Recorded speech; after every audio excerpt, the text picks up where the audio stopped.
What's up, guys, and welcome back to Beyond the Void Horror Podcast. My name is Alex, and today we're going to be doing a spoiler-free review of a movie called Virus 32 that just came out on Shudder, and it's not a zombie film.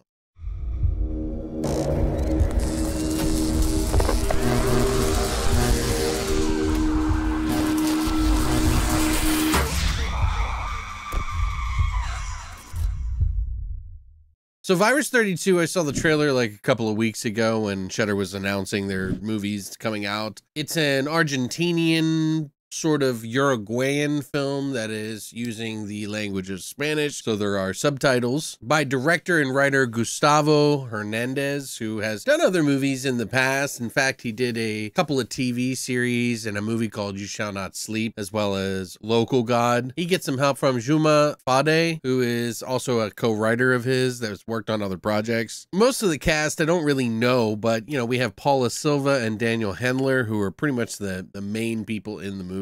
So what is Virus 32 all about? First of all, I just gotta say, I was not really pleased with the title of the movie. Like, this movie is really well shot and sort of made, and I feel like that name just does not work. It kind of cheapens the movie in a lot of ways, but I'll get into more of that later. So Virus 32 is a movie about a rapid virus that is sort of spreading throughout this entire town, and you're kind of seeing it poke its head out in different areas at the beginning of the movie. So there is sort of that rush that you normally get with like a zombie or virus infected sort of movie. The thing about this movie is that these people are actually ultra intelligent, fast zombies. The unique thing about this film that you probably have not seen it in other movies that it might mimic is that it has a cooldown moment. So whenever these sort of zombie, angry, virus infected people get rage induced, all of a sudden they have a moment of cooldown for about 32 seconds.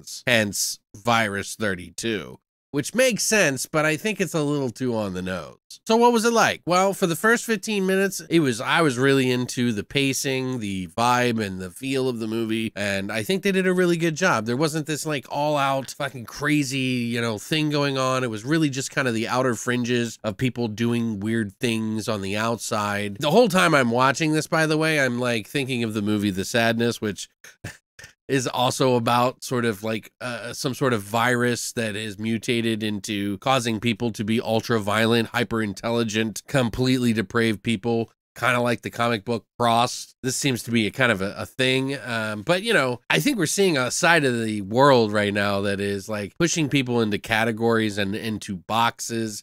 And we're kind of surprised by one another in a way. We've become sort of tribalized in some ways. So I think this is kind of the inevitability of movies moving forward. I think we're going to see a lot more of these because it's just something that creeps into your subconscious. Now, I thought this movie was pretty well acted. I thought it was pretty well paced for the most part. After the 15 minutes, I was still on board pretty much for the whole movie. It wasn't a hard sit to watch, but there is a few moments in the film that are going to feel like they're straight out of other movies. Whether they are exactly like those movies or not, they are definitely intended to kind of elicit that sort of vibe. For an example, in the movie 28 Days Later, which I think this movie definitely gets some inspiration from, you will see not only fast running infected people or zombies, however you want to call it, I'm not here to debate. These infected people will run at you. But two, there's some music that feels almost directly ripped from some of the height of the music, you know, in 28 Days Later, which is like, ding, ding, ding, ding, ding, ding. You know what it sounds like. It's just,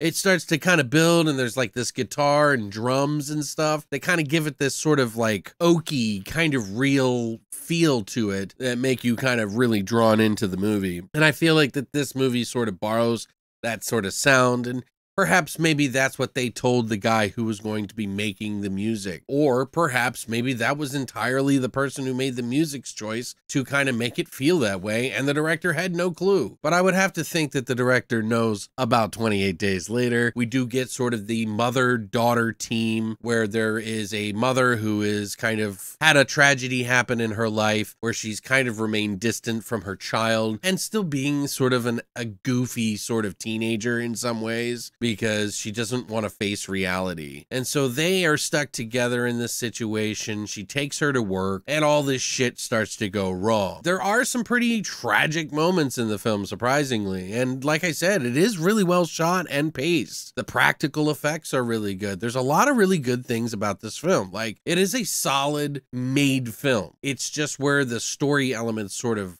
lack a little bit. I do appreciate some of the story elements about the 32 seconds. It seems a little too scientific for me to really it be the same thing every single time for every single individual, but it's a nice little thing that they throw in to kind of make the movie interesting, and I didn't mind it so much here in this movie. This movie does sort of traipse over some new territory in certain lore-ish ways of how the virus affects people and how it would affect somebody, say someone that's pregnant or, you know, something like that. There's a lot of that kind of stuff in here, but it all is still going to feel overwhelmingly like something else you've seen before. Now, if you're not worried about that and you don't really care about originality, this may be an actual really good watch and you will probably enjoy it. It's not a bad film by any means. I just feel that it kind of pulls from a lot of different things and sometimes unabashedly, kind of like the music from 28 Days Later. It feels very similar. But yeah, I don't know. I really kind of liked how dark it was and bleak it was. The performances were actually pretty decent. The little girl who's in the movie who plays the daughter, she wasn't too bad, although we don't see her a whole ton. It really is kind of focused around this mom and her meeting other people. And it's interesting that they actually did put forth the effort in some of the story to kind of add elements that I hadn't seen in another movie that kind of explain away or give the rules of how you can kind of get around this virus, which is interesting and unique, but it also kind of takes away from some of the suspense if you sort of have a way out. But there's also that sort of cat and mouse play where you're kind of like, hey, we can use this to our advantage. Let's slip through here, but is it exact science? No. Oh no, what's happening? That kind of thing happens throughout the film. So I honestly think it's not a bad watch. I don't think it's anything, you know, it's not breaking new ground here with any kind of movie making magic. And everybody always wants to make their own zombie film or virus film or infected people going crazy film. I just wish it would have gone a little bit further because it has a higher brood of talent. So I think that, you know, Gustavo Hernandez actually has some talent here, and I would like to see what he does. I really liked his cast. I thought the main girl, Paula Silva, was actually really good and a harrowing kind of tale. Like, she really had real tears. She really had real moments of like suspense, and you know, she carried the film quite a bit. So I'd say kudos to her and Hernandez for picking her. So, but yeah, I mean, like, everybody does a pretty fairly decent job, and some of these zombie sort of infected people were pretty cool too. Like, they do some like weird random things, so they're not just, you know, random entities coming at you. They kind of carry their own sort of personalities, which I thought was interesting and kind of added to the movie. But again, it just screams the sadness that's coming out as well. I mean, technically the sadness came out before this one, but you know, not many people have seen it to really compare it. And you know, it is borrowing from other movies before it. So, you know, but it's just, it's an interesting film. If you like the sort of zombie rush or the infected people going crazy thing, it might not be a bad watch. I'd probably give this a 6.5, maybe even a 7. It's not going to break any new bread with any kind of new ideas, but it is going to give you some of the tried and true with a little peppering of some interesting stuff. But, you know, there's some violence in it. There's some gore in it. Nothing too outstanding and crazy, but it is kind of interesting to watch all these pieces move around to try to avoid all these situations. If that's something for you, you might want to check it out. It's on Shudder, so if you have the subscription, you might as well just watch it anyway. I think it's worth a watch. But what do you guys think? Have you seen the movie yet? Have you watched it yet? Did you watch the trailer and get interested in it? Personally, the trailer for me, I was kind of like, this just kind of feels like a movie that's been done before, but I'll watch it anyway, just because I'm a sucker for this type of stuff. Let me know what you guys think in the comment section down below. Thank you so much for coming by each week and supporting each of these videos. But other than that, thanks so much for coming by, and as always, long live the boys.